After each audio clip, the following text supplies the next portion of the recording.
Whatever you want to say about the state of British tank design, the Royal Artillery did not muck about. They produced some of the finest field pieces of the war.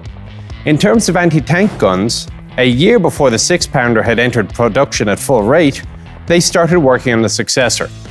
By the middle of 1941, they had concluded that a 3-inch round was best, and by May 1942, what was known as the 17-pounder entered production, finally seeing service at the late end of 1942.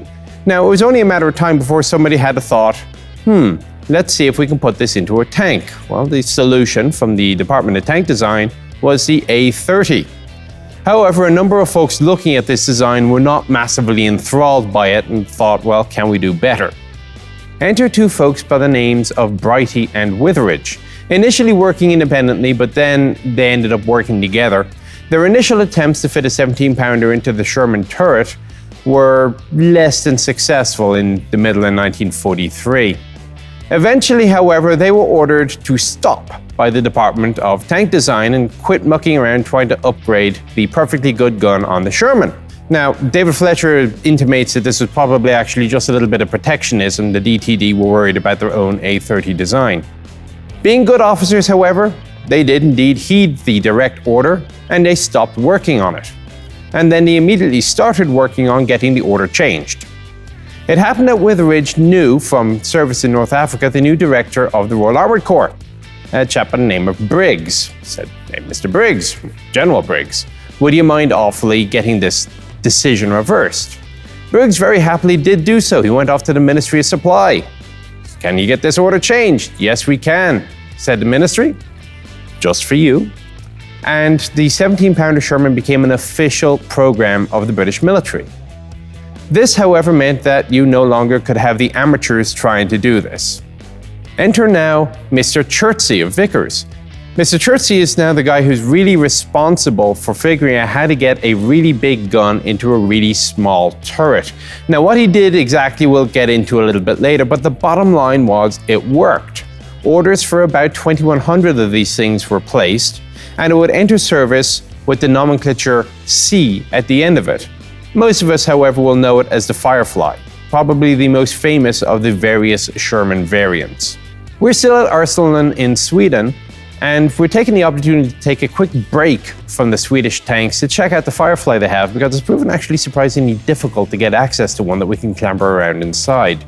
Sweden, of course, never did use the Firefly. They simply got a couple for testing purposes, and they were nice enough to leave one lying around for us.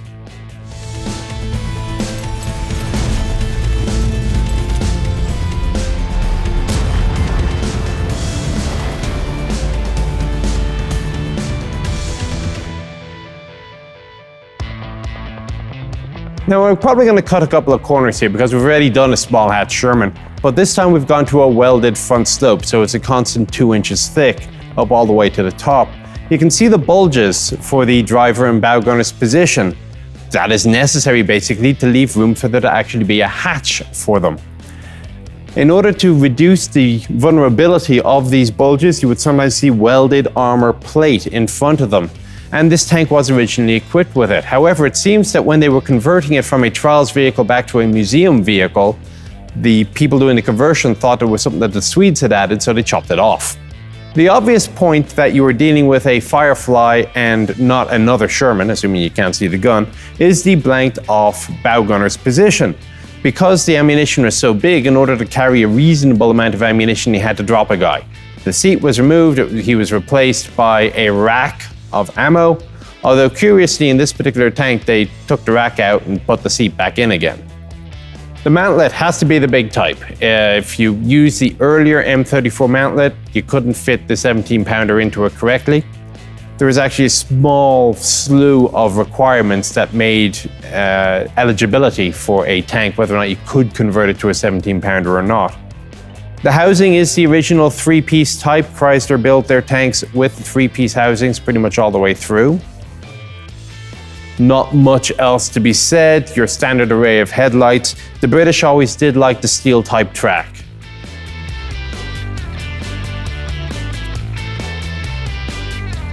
As you come around to the side, you can see the 2 armor panels for the protection of the ammunition.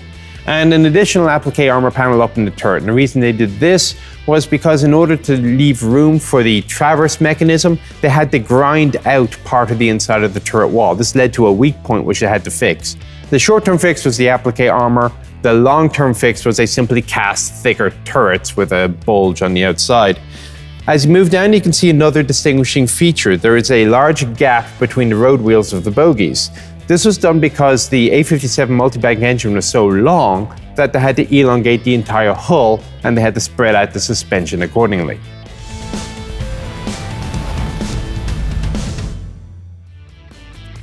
And so we get to Chrysler's A57 multi-bank engine.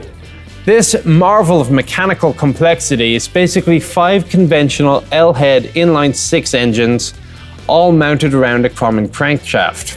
Each engine has its own crankshaft. Gears are then used to match up with a single power output shaft. This has the flywheel and the clutch on it. All in all, the 1253 cubic inch engine puts out about 445 horsepower. Now the catch is that all this together comes in at somewhere north of 2.5 tons. Now by way of comparison, the Ford V8 GAA is about 0.5 ton and also adds an extra 60 horsepower to the total. Now if you add the extra weight of the engine to the extra weight of the metal that you're using to simply stretch the tank to fit the engine into in the first place, you're starting to see a significant reduction in the power to weight ratio. Indeed, the vehicle becomes so heavy that this is why the heavy-duty VVSS bogie was created to work for the M3A4 medium tank, which was the Chrysler multi-bank powered version of the M3. The US Army was never a huge fan of the A57 multi-bank. They considered it overly complex and, quote, full of bugs. They thought the carbs were inaccessible, the clutch was too weak, so on and so forth. Now, the British had a slightly different point of view of things because they were going to be allocated pretty much the full production run of the 4,300 or so M4A4s that were scheduled to be produced, and they didn't like the idea of having an unreliable tank engine. Similarly, Chrysler were not incredibly pleased either. Not only did they consider it their duty to give their fighting men the best possible equipment, but they also saw this reputation as a smirch upon the company name. As a result, the British and Chrysler joined forces and set about fixing the problem. And some of the most obvious fixes are easily available. For example, the carbs are now quite visible and accessible at the top of the engine bay. By the time they were done, the A57 was proving to be the most reliable of the petrol engines. Indeed, I ran across a document in the British archives dated late 1943. It was one of the American-based liaison officers notifying home that the M4A4 was about to go out of production and that they were going to lament the loss of their old friend. Because the engine is so big, it's taken up room in the engine bay which would otherwise be used by the vertical fuel tanks. On the other hand, you've now extended the length of the hull, which means that the sponson tanks can now be bigger. They each hold 80 gallons. A total of 160 is only 8 gallons less than a regular M4 anyway, so the difference is pretty negligible. The 30 cylinders sipped relatively little of the 80 octane fuel, and you were expected to go a good 100 miles on a single tank. Another advantage to having the elongated hull was that your trench crossing ability has now gone up from 7.5 to 8 feet. This was not, however, the fastest of the M4 variants. The maximum sustained speed was only 20 miles an hour, and maximum burst 25. All the Fireflies were converted from low bustle 75 turrets. But the other visual distinguisher that you're looking at the Firefly, if you can't see anything else, is the addition of the radio box on the back side. This was done for 2 reasons. Firstly, it left a bit more room to manipulate the radio without interference from the 17-pounder. The other reason was it acted as a counterweight for the rather large heavy gun which has just been added to the front of the vehicle. This brings us to an end of the tour of the exterior and part 1. Guess what we're doing in part 2? Yes, inside. See you then.